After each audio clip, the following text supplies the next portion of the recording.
ნინო კალანდაძე შემოგვიერთდა ჭავჭავაძის ცენტრის დირექტორი საღამოშიდობის და ნინო ჩვენ ძირითადად EUTHOS საპარლამენტო ასამბლეის დელეგაციის ვიზიტზე უნდა ვისაუბროთ, თუმცა მოდით რაკიღა ეს განცხადება დაგვეწია, ჯერ პირველ რიგში შევაფასოთ ასეთი ყურადღება მსოფლიოში ასეთი მნიშვნელოვანი საკითხების პარალელურად საქართველოში მიმდინარე პროცესებზე აქ არალეგიტიმური ხელისუფლების მიერ კიდევ უფრო გამწვავებულ კანონებზე, რეპრესიული ხასიათის კანონებზე, ამაზე ვაიმარის სამკუთხედის საგარეო ლიდერების ასეთი პოზიცია ერთობლივი რას ნიშნავს? ამ საკითხზე ასეთი ყურადღება.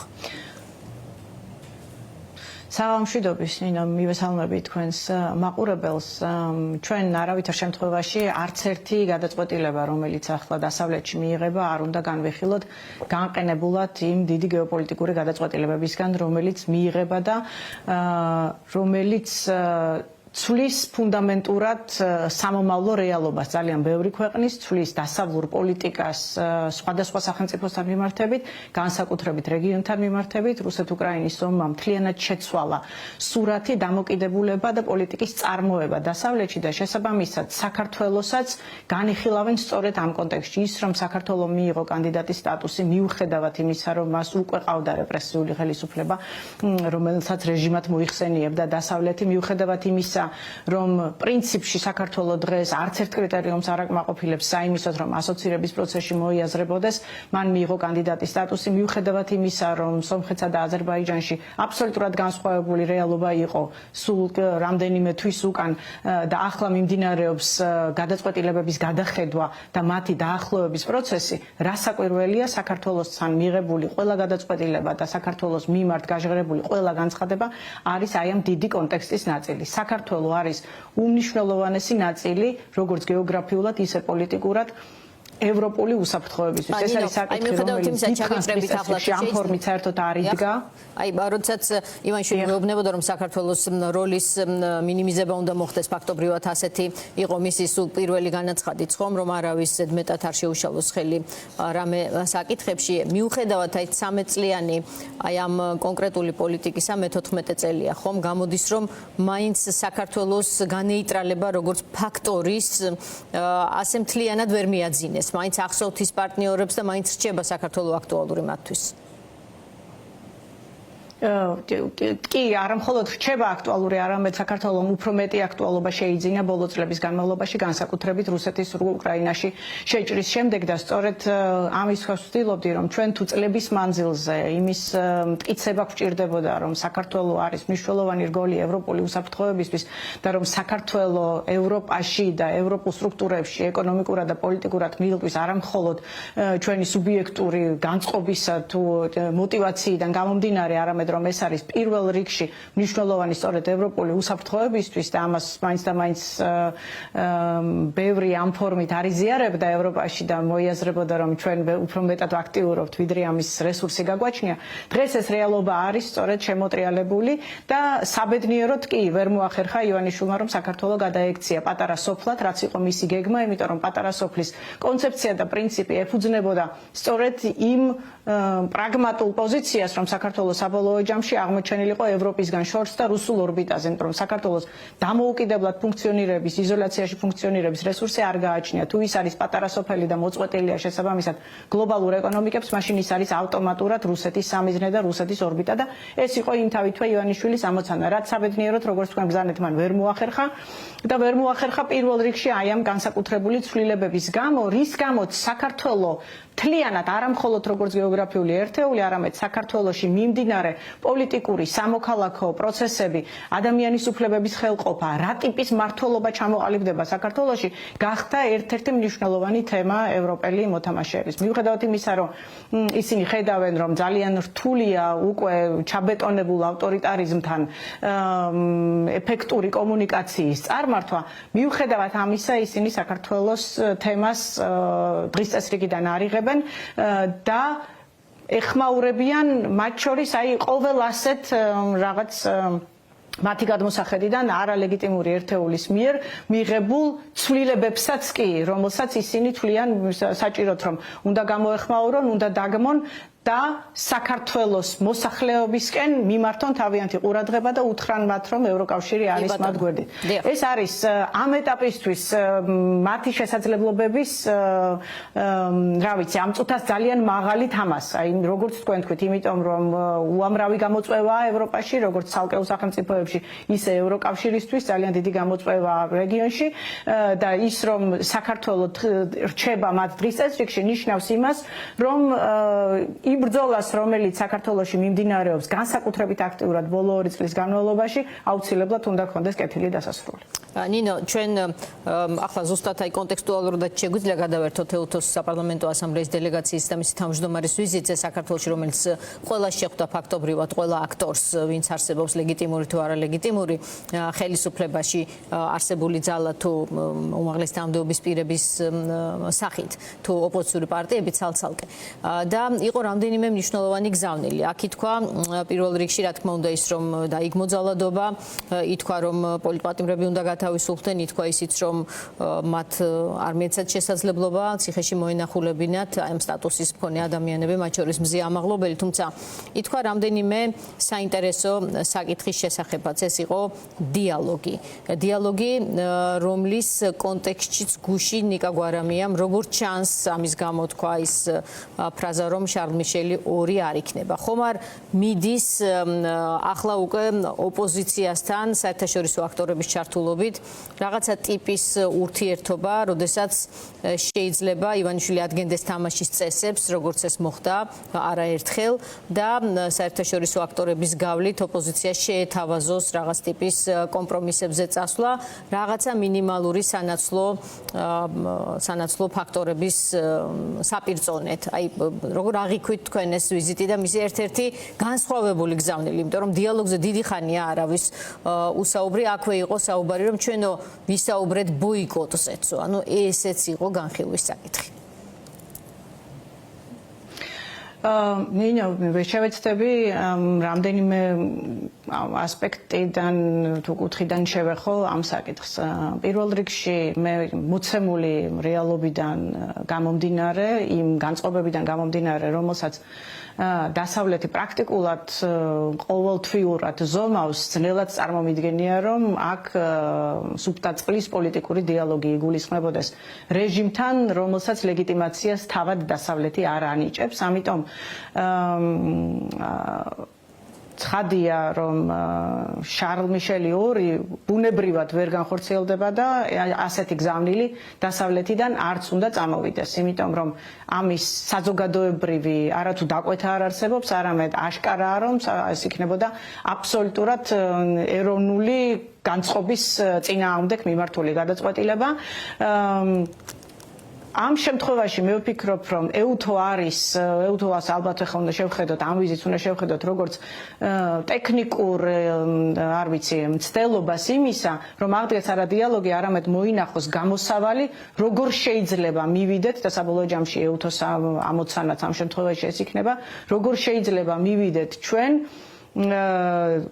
დემოკრატიულ ხელისუფლების ცვლილებასთან ისე, რომ არ დაირღვეს არც დემოკრატიული პრინციპები და მათ შორის გათვალისწინებული იყოს სახალხო პოზიციები. რა ვგულისხმობ ამაში? ვინაიდან ახლა ოპოზიციამ ავად თუ კარგად რაღაცა ფორმა შეიძინა, რომელთაც მან ალტერნატივის ენით თუ ხმით შეიძლება ესაუბროს დასავლეთს, ახლა დასავლეთშიც არის რაღაც მედიაციის მცდელობის სურვილი, ხო? მედიაციაში იგულისხმება ის, რომ თუ ჩვენ საუბრობთ და როგორც მე ვხვდები ოპოზიციური პარტიების ნაწილი მაინც საუბრობს პოტენციურ არჩევნებზე, მაშინ ბუნებრივია, რომ ეს არჩევნები როგორ ტარდება, ამ მოდალობებზე უნდა შეჯერდნენ მხარეები, მათ შორის მხარეებში მოიაზრება ის მხარეც, რომელსაც არჩევნების ჩატარების ლეგიტიმაცია არ გააჩნია, მაგრამ დიალოგში ასევე უნდა გულისხმობდეთ იმას, რომ მაშინ ზეწოლა მათ შორის უნდა განხორციელდეს რეჟიმის წარმომადგენლებზე, რომ არჩევნები ისე არ ჩატარდეს, როგორც ეს აქამდე ტარდებოდა. წინაპირობები ის არ იყოს, რა წინაპირობები პირობებიც აქამდე არსებობდა. ამიტომ მე ოპტიმისტურად ამ განწყობას ასე გავიგებდი, რომ აქ არის უფრო მედიაციის სურვილი, რომ შეთანხმდეს რაღაც ტიპის მოდალობები, რა წინაპირობების შემთხვევაში შესაძლებელი იქნება არჩევნებზე საუბარი. ვინაიდან არჩევნების ალტერნატივა არის მხოლოდ რევოლუციური სცენარი, რომელსაც არა მხოლოდ სახალხო მხარდაჭერა არ აქვს, არამედ რომელიც ძალიან როგორ ვთქვა, ძალიან მაღალი რისკის მატარებელია, რომ რეჟიმი გამოიყენებს ძალიან უხეშ მეთოდებს ჩასახშობად. ამიტომ ბუნებრივია, რომ ამის თავიდან აცილება უნდა დასავლეთს. როდესაც ვიღაც მაგრამ საბოლოო ჯამში დიახ, ზანეთ და დაგისვამთ კითხვას. საბოლოო ჯამში ვგულისხმობ იმას, რომ თუნდაც ეს იყოს იმის მცდელობა, რომ ახლა განხორციელდეს ზეწოლა ოპოზიციაზე, როგორც ეს აქამდე იყო, არაერთხელ, რომ დასავლეთი ცდილობდა ვთქვათ რაღაცა ჩვეულ დღის წესებზე გადასულიყო არსებული გამოწვევების განეიტრალების მიზნით და ზეწოლა ხორციელდებოდა არა სისტემაზე და რეჟიმზე, არამედ ოპოზიციაზე. მაშინ საბოლოო ჯამში ეს გადაწყვეტილებაც ჩვენს ხელშია, ხო? ჩვენს ხელში ვგულისხმობ სამოქალაქო საზოგადოებას და ქართულ ამომრჩევალს, იმიტომ რომ ახლა ოპოზიციური პარტიები შეიძლება დაიყოლიო, მაგრამ ის პარტიები მაშინ აღარ წარმოადგენენ იმ ხალხს, ვისაც ამ ქვეყანაში უნდა ეთქმოდეს სიტყვა და თავის ბედს განსაზღვრავდეს და მაშინ ეს გადაწყვეტილება ვერ უნდა მივიდეს სახალხო ზეწოლის შედეგად. აქ როდესაც თქვენ საუბრობთ იმაზე, რომ შესაძლოა მოდერაციის სურვილი უჩნდებათ პარტნიორებს და ეს ლოგიკურია, ეს სასურველი შეიძლება იყოს, აქ ჩანს თუ არა უკვე ავტომატურად, რომ მხარე, რომელიც ახლა ფაქტობრივად გადაწყვეტილების მიმღებია პროცესში, ეს არის ქართული ოცნება, რაღაც თვალსაზრისით მზად არის ამ საუბრისთვის. ანუ ინიციატივის გარეშე მედიაციის სურვილს მოთელვის გარეშე, წინასწარი მოთელვის გარეშე ასე ღიად აცხადებენ.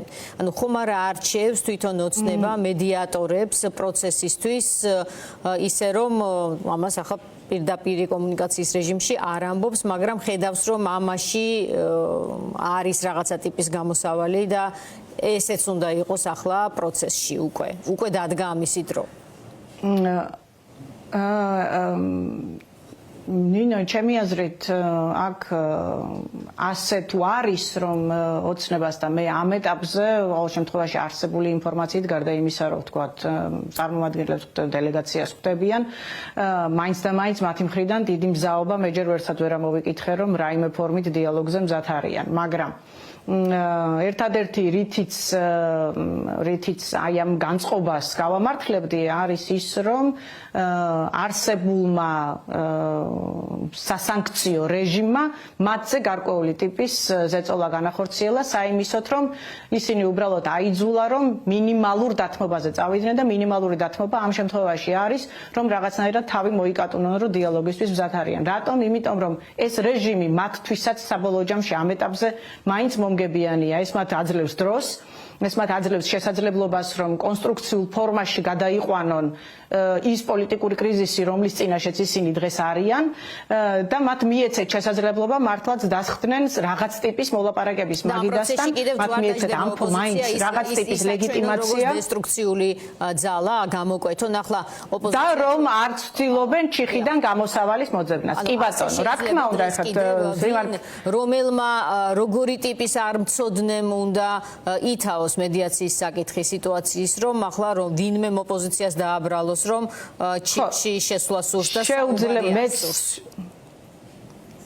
მეც ხა ეს შეუძლებელი ამოცანად მგონია, მაგრამ იმას ვამბობ, რომ რა თქმა უნდა, ხა თქვენი კრიტიკული კითხვა სავსებით გამართლებულია იმ რეალობის და იმ გამოცდილების გათვალისწინებით, რომლითაც ჩვენ აქამდე მოვედით, ხო, ქართული ოცნება ყოველ ჯერზე ატყუებდა დასავლეთს, ატყუებდა ოპოზიციურ პარტიებს, ატყუებდა ხალხს და ამის ხარჯზე ის იხანგრძლივებდა თავის შესაძლებლობას დარჩენილიყო ძალაუფლებაში და გაემყარებინა ძალაუფლება და კონსოლიდაცია მოეხდინა ავტორიტარული მმართველობის. ეს 2x2 ამან შექმნა ის რეალობა, რომ ისინი დღეს მიუხედავად ყველაფრისა მოცემულ მომენტში მაინც ძალთა ბალანსის თვალსაზრისით უპირატეს მდგომარეობაში არიან. ამიტომ მათ ექნებათ მცდელობა და სურვილი, რომ ეს თამაშის წესები თავისით განსაზღვრონ, მით უმეტეს რომ ისინი არც ერთი მოლაპარაკების შედეგად გამოვრიცხავენ, რომ განიხილავდნენ რაიმე ფორმის დემოკრატიულ არჩევნებს, რომლის შედეგადაც მათ ძალაუფლებას შეიძლება საფრთხე შეექმნას. მაგრამ იმიტომ რომ აი ეს დასავლეთთან კომუნიკაციის ფორმა თუ დიალოგის რაღაც მზაობა მათი მხრიდან მათაც მეტნაკლებად კონსტრუქციულად წარმოაჩენს, ეს მათ აძლევს დროს.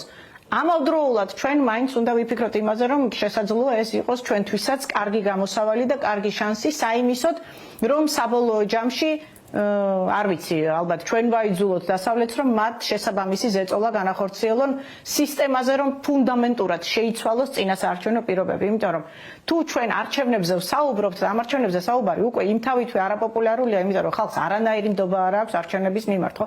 ამ არჩევნებზე ვიღაც ხომ და მივიდეს და ხალხი თუ არ მივიდა, ვისთვის ჩავატარებთ ოპოზიციური პოლიტიკური პარტიების აკრძალვის საკითხი და ამბობს აგერ კობახიძე, რომ ამ ხელს კიდევ დაემატა საერთოდ პოლიტიკური პროცესის აკრძალვის. კი ბატონო. ალიანსს მიეკარება აი ამ რაღაცა ტიპის ერთობას, რომელიც არ ვიცით ამ ეტაპზე ჯერ მყიფე ჩანს მაინც პირდაპირ რომ ვთქვათ, მაგრამ მაინც რაღაცა ფორმით მაგრამ ნუ აშკარად იკვეთება, რომ ოცნება ყველაფერს გააკეთებს იმისთვის, რომ პოლიტიკური პროცესი მოკვდეს და ეს პოლიტიკური პროცესი ჩანაცვლდეს ალტერნატიული მის მიერ შექმნილი პოლიტიკური პროცესით. იქნება ეს სამოქალაქო აქტორები, რომელსაც ის დაარქმევს NGO-ებს და თუ იქნებიან ეს პოლიტიკური პარტიები, რომელსაც ის მიცემს შესაძლებლობას და არ აკრძალავს, იმიტომ რომ ამ ეტაპზე მის ხელში. ხო, ამით რა თქმა უნდა, ხა თავი არავინ არ უნდა მოვიტყუოთ და არც რაღაცა ამ ოპოზიციის წარმომადგენლება, რომლებსაც ისედაც მართლა ძალიან დიდი ნდობის დეფიციტი აქვს საზოგადოებაში, რაღაც ისეთი გადაწყვეტილებები არ უნდა მიიღონ, რომლის უკანაც ხალხი უბრალოდ არ დაუდგებათ, ხო? ამიტომ ეს ახლა ყველაფერი სააშკარაოზეა ამასობაში გამოსული. ყველა პარტია გვახსოვს, ყველა გარიგება გვახსოვს, ყველა რაღაც ფსევდო შეთანხმება ივანიშვილთან გვახსოვს და გვახსოვს საბოლოო ჯამში ვინ დაზიანდა ქართული სახელმწიფო, საქართველოს ამომრჩეველი და ის პოლიტიკური პარტიები, რომელიც ივანიშვილმა თავის ძალაუფლებისთვის გამოიყენა მთელი ამ წლების განმავლობაში. ამიტომ ახლა ნუ გვაქვს ყველას ეს მეხსიერება და ასე იქნება. გამოვიყენოთ ეს როგორც შანსი იმისთვის, რომ ჩვენ ხო დიპლომატია ეს არის. იყენებ არსებულ მოცემულობას იმისთვის, რომ შენი პოზიციები გაამყარო და შენი პოზიციები მიიყვანო რაღაც შედეგად. ნინო კალანდაძე იყო ჩვენთან ეთერში ჭავჭავაძის ფონდის დირექტორი.